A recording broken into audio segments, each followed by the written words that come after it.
Hola, mi amigo querido. Una vez más estamos aquí, esta vez para estudiar la lección número 11 para el 13 de diciembre del año 2024. El título de la lección es El Padre, el Hijo y el Espíritu Santo. Y el propósito de la lección es mostrar no lo que Juan dijo, sino lo que el propio Señor Jesucristo dijo acerca del Padre, del Hijo, que era Él, y del Espíritu Santo, las tres personas que forman un solo Dios. Este tema del Padre, el Hijo y el Espíritu Santo confunde a mucha gente. En primer lugar, porque mucha gente piensa que los cristianos, cuando hablan de Padre, Hijo y Espíritu Santo, están hablando de tres dioses. No. Hay un solo Dios, pero ese Dios está formado por tres personas, el Padre, el Hijo y el Espíritu Santo. Y aquí ya vienen las complicaciones, porque si es uno, no pueden ser tres. Y si son tres, no puede ser uno. Entonces, ¿cómo explicamos esto? Es que no tiene explicación.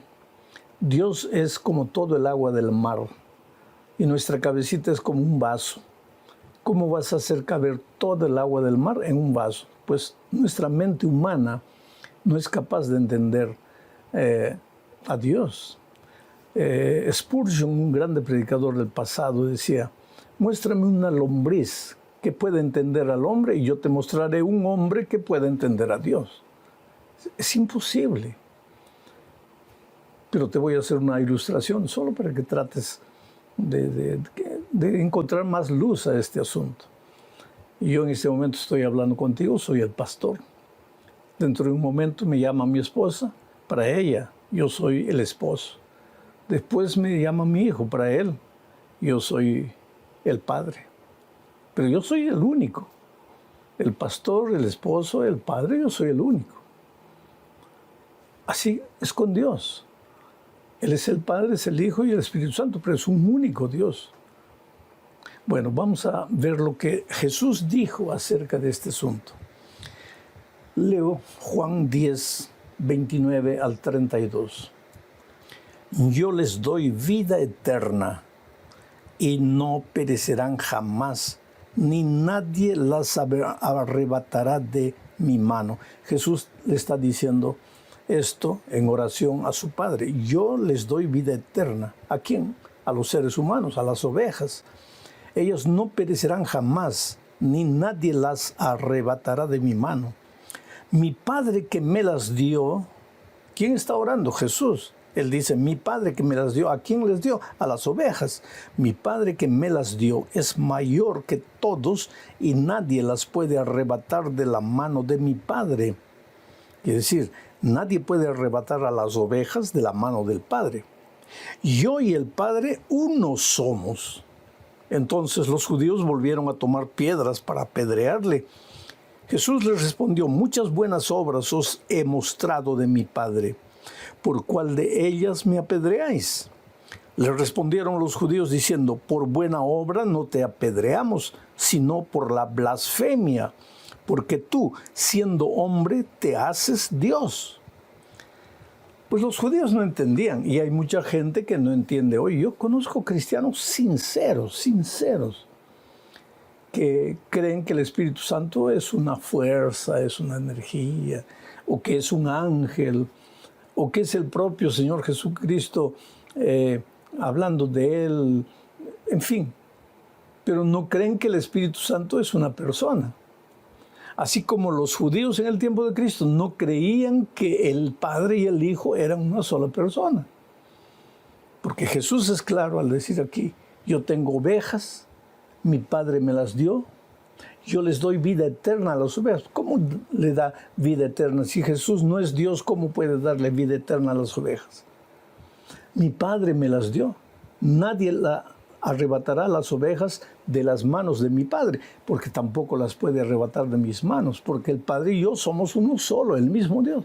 Y los judíos quedan bravos y agarran piedras y lo quieren apedrear. Y Jesús le dice, ¿por qué me están apedreando? Porque tú eres un blasfemo, te estás comparando con Dios, tú eres hombre, nosotros te hemos visto nacer, tú naciste, tú creciste en Nazaret, ¿cómo puedes atreverte a decir que eres Dios? Lo que los pobrecitos no podían entender era que Jesús, es verdad que era Dios, pero se había hecho carne, se había hecho hombre, para venir y salvar al hombre de sus pecados. Ellos estaban más preocupados en sacrificar el Cordero, pero no entendían que delante de él estaba Jesús, el Cordero de Dios que quita el pecado del mundo. Es que muchas veces cuando nosotros tenemos un concepto que se vuelve ya preconcepto, no queremos abrir el entendimiento para nada. Vamos a la segunda parte de este estudio, bajo el subtítulo de Jesús y el Padre. Leamos Juan 1:1 y también el versículo 14. En el principio era el Verbo, y el Verbo era con Dios, y el Verbo era Dios. Y aquel Verbo fue hecho carne, y habitó entre nosotros, y vimos su gloria, gloria como la del unigénito del Padre, lleno de gracia y de verdad. En el principio era el Padre, Dios el Padre. Y el Verbo estaba también en el principio, el Verbo, el Dabar, el Logos, el Hijo de Dios, la palabra de Dios. El Hijo estaba ahí. ¿Y el Espíritu dónde estaba? Si tú lees Génesis 1:2, verás que el Espíritu se movía sobre la faz de la tierra. En el principio, en la creación, estaba el Padre, estaba el Hijo y estaba el Espíritu Santo. Estaban los tres. Pero después dice que ese Verbo, el Hijo, se hizo carne y vino a esta tierra y caminó entre nosotros. Y mientras Jesús andaba en esta tierra, los seres humanos pudimos ver la gloria de Dios. ¿De qué Dios? Del Dios Padre y del Dios Hijo, porque Jesús tenía su propia gloria, porque era Dios, así como el Espíritu Santo.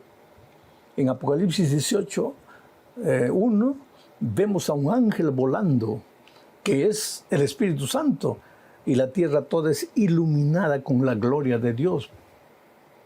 El Padre refleja la gloria, el Hijo refleja la gloria, el Espíritu Santo refleja la gloria. Los tres. Pero aquí Jesús camina entre los hombres, el Dios hecho carne, porque a Dios no lo podíamos ver. Eso lo vamos a ver un poco más adelante. Pero vimos al Hijo porque se hizo carne.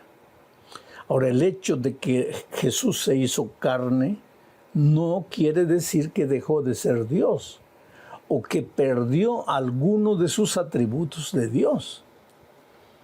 Porque Dios es eterno, el Hijo es eterno. ¿Ya? Dios es omnisciente, sabe todo, el Hijo también. Dios es omnipresente, el Hijo también. Solo que ahora que asumió la naturaleza, el cuerpo humano, por respeto al cuerpo humano que asumió, Él no va a usar su omnipresencia, no va a estar presente al mismo tiempo en todos los lugares. Pero ese hecho no quiere decir que Él perdió su omnipresencia. Él es omnipresente porque Él es Dios. Vamos a la tercera parte de este estudio bajo el subtítulo de Conocer al Hijo es conocer al Padre. Y aquí veremos lo que dije. Jesús vino a revelar el verdadero carácter del Padre. ¿Por qué? Porque una de las cosas que el diablo hizo cuando introdujo el pecado al mundo es que desfiguró delante de los hombres el carácter de Dios. Lo pintó como un Dios tirano, un Dios arbitrario, un Dios injusto, un Dios cruel.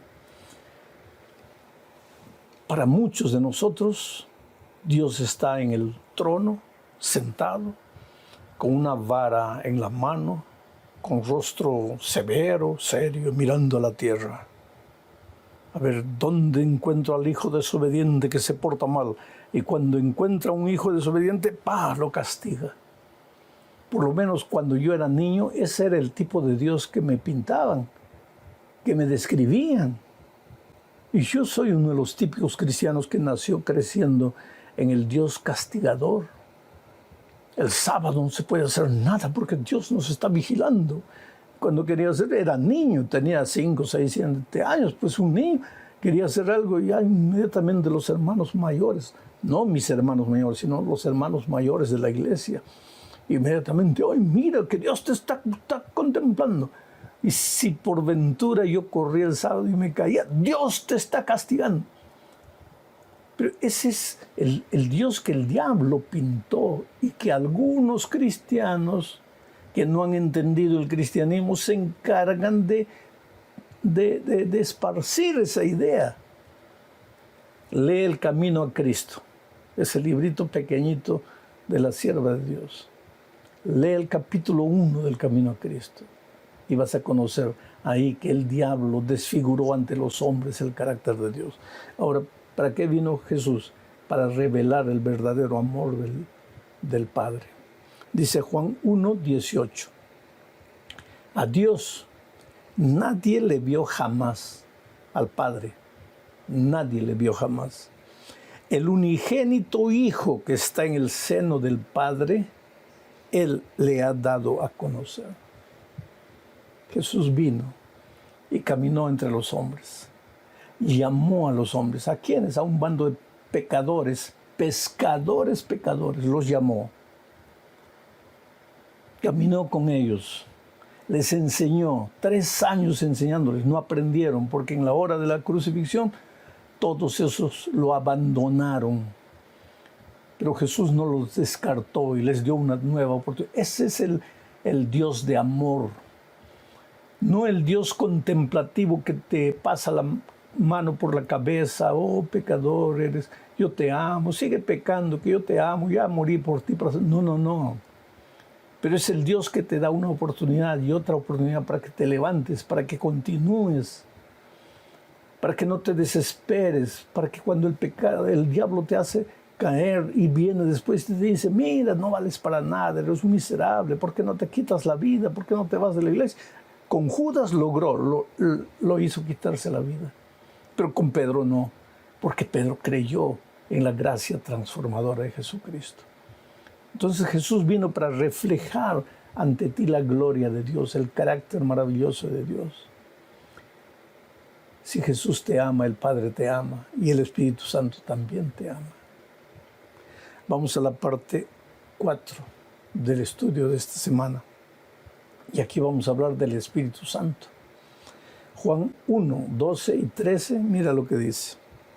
Mas a todos los que le recibieron ¿a quién? Al Hijo. A los que creen en su nombre, ¿en el nombre de quién? Del Hijo. Les dio potestad de ser hechos hijos de Dios, los cuales no son engendrados de sangre, ni de voluntad de carne, ni de voluntad de varón, sino de la voluntad de Dios. Vamos a pensar esto. Cuando tú vas a Jesús y crees en Él, ¿qué dice el texto aquí? Te da el privilegio de volverte hijo de Dios. Pero un hijo de Dios no nacido de la carne, no nacido de tu papá, de tu mamá, sino un hijo de Dios engendrado por el Espíritu. Un hijo nacido de la voluntad de Dios. Pero ¿por qué digo un hijo nacido del Espíritu? Porque ahora voy a leer otro texto, Juan 3, 5 al 8. Y mira lo que dice. Respondió Jesús, de cierto, este es el diálogo que Jesús tuvo con Nicodemo. Respondió Jesús, de cierto te digo, que el que no naciere de agua y del Espíritu no puede entrar en el reino de Dios. Aquí Jesús está hablando del nuevo nacimiento que leímos en el versículo anterior. Nacido, engendrado del Espíritu. Jesús le dice a Nicodemo, de cierto te digo, que el que no naciere de agua y del Espíritu no puede entrar en el reino de Dios. Lo que es nacido de la carne, carne es. Y lo que es nacido del Espíritu es Espíritu. No te maravilles de que te dije, os es necesario nacer de nuevo. El viento sopla de donde quiere y oyes su sonido, pero no sabes de dónde viene ni a dónde va. Así es todo aquel que es nacido del Espíritu. Oh, querido, a lo largo de mi ministerio he visto tantos incidentes donde realmente el ser humano nació del Espíritu. Esa obra transformadora, esa concientización de que eres pecador, porque una vez yo estaba predicando en Santa Cruz de la Sierra, en Bolivia, me acuerdo, hace muchos años. No sé si Dios me va a dar la oportunidad de volver a predicar en esa ciudad. A veces me veo ya limitado por la edad, por los años. Pero hace muchos años entró un hombre ebrio completamente. Dios lo transformó. Él no entró porque quería escuchar la palabra de Dios. Él entró a la reunión evangelística porque estaba lloviznando afuera y no tenía dónde protegerse, y como no cobraban ingreso, el estadio estaba abierto, el estadio cubierto, el coliseo, él se metió y se sentó y durmió todo el tiempo. Pero Dios, en medio de la borrachera, lo sacudió. Y cuando digo Dios, no me refiero a Dios el Padre, ni a Dios el Hijo. En ese momento yo estaba predicando, presentando al Hijo, a Jesucristo. Y seguramente Dios estaba ahí a mi lado, el Padre, acompañándome. Pero el Espíritu Santo estaba trabajando en el corazón y en la mente oscurecida de ese ebrio. Y cuando hice el llamado, el ebrio se levantó y vino, todo tambaleando, vino aquí. Un escándalo, la gente lo miraba porque fue la primera persona que se levantó y vino y se entregó a Jesús. La historia es larga, no voy a contarla toda. Pero lo que quiero mencionar es las palabras de ese hombre, ya cuando había sido transformado, había sido bautizado, había sido transformada en una nueva criatura. Entonces él me dice, aquella primera noche, yo estaba ebrio, y tal vez usted pensaría, ese pobre ebrio no entiende nada. ¿Qué va a entender si está durmiendo ahí con la borrachera? Pero pastor, el Espíritu de Dios me hacía entender todo. Y cuando usted dijo, levántate y ven, entrégale la vida a Jesús, el Espíritu Santo me mostró que esa era mi única oportunidad, y me levanté y fui adelante y le entregué mi vida a Cristo. Y esa noche ese hombre fue engendrado del Espíritu, nació a una vida nueva y hoy día se deleita en alabar el nombre de Jesús y en predicar al Señor Jesucristo a la gente que no conoce aún. Ese es el trabajo del Espíritu Santo.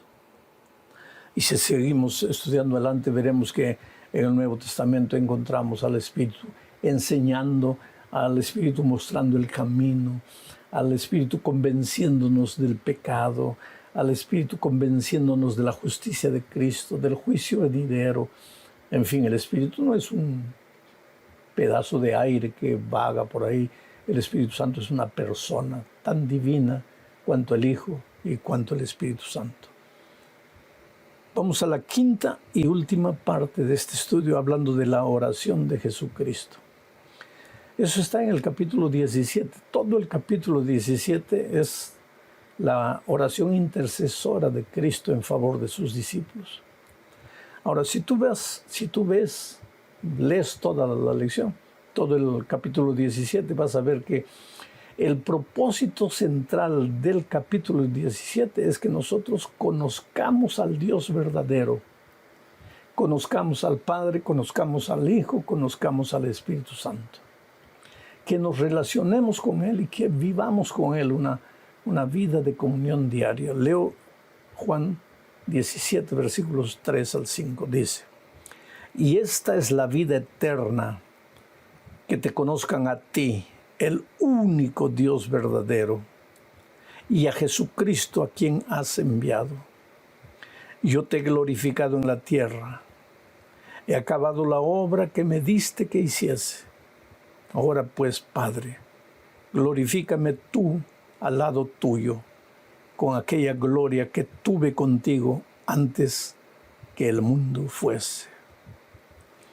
Esta es la vida eterna. Si vives atormentado pensando que te vas a salvar o no, porque cuando viajo por ahí y en las cartas que recibo siempre hay gente diciendo, pastor, me siento perdido, pastor, estoy perdido. Pastor, yo quisiera ir con Jesús al reino de los cielos, yo quisiera vivir con Él eternamente, pero mi vida está tan llena de pecado, no puedo. Pastor, le prometo a Dios tantas veces, no logro cumplir, yo no valgo para nada. ¿Qué clamor desesperado del ser humano? Y de repente tú que me estás oyendo allá, tal vez más de una vez ya te has preguntado, más de una vez se ha apoderado de tu corazón la ansiedad de que si Cristo viniese en este momento, por ejemplo, ¿estarías listo para ir con Él? No. ¿Por qué no? Porque tú miras a tus obras, tú no miras a Cristo. Pero ahora viene Jesús y te dice, hijo, el secreto de la vida eterna es que conozcas a Dios y que me conozcas a mí y que oigas la voz de mi espíritu. ¿Y cómo se conoce a una persona? Conviviendo con esa persona, caminando con esa persona, andando con esa persona. ¿Y cómo se anda con Jesús? Cuando abres la palabra de Dios todos los días, cuando estudias la Biblia, cuando oras en todo tiempo, haciendo lo que hagas, viviendo por ahí, estás en comunión con Cristo, relacionando todo con Cristo, y cuando traes una persona para Cristo, cuando le hablas a otro del amor de Jesús. Cuando haces eso, estás caminando con Jesús. Y cuando caminas con Jesús, lo conoces. Y cuando conoces a Jesús, conoces la vida eterna. Entonces, ¿por qué te preocupas? Camina con Jesús. Sí, pero pastor, ¿y si me resbalo? Pues te levantas y sigues caminando con Él. Y si me caigo 2 o 3 veces, pues te levantas. Vuelvo a repetir, nadie se va a perder porque una vez cayó. Si alguien se pierde es porque habiendo caído no quiso levantarse más. Ve a Jesús, Él te ama mucho. A veces tú puedes perder la esperanza en ti mismo, pero Jesús jamás pierde la esperanza en ti. Un abrazo, muchas bendiciones en esta nueva semana de trabajo, de lucha. Enfrenta las dificultades con alegría, con fe en tu corazón. Dios te bendiga ricamente.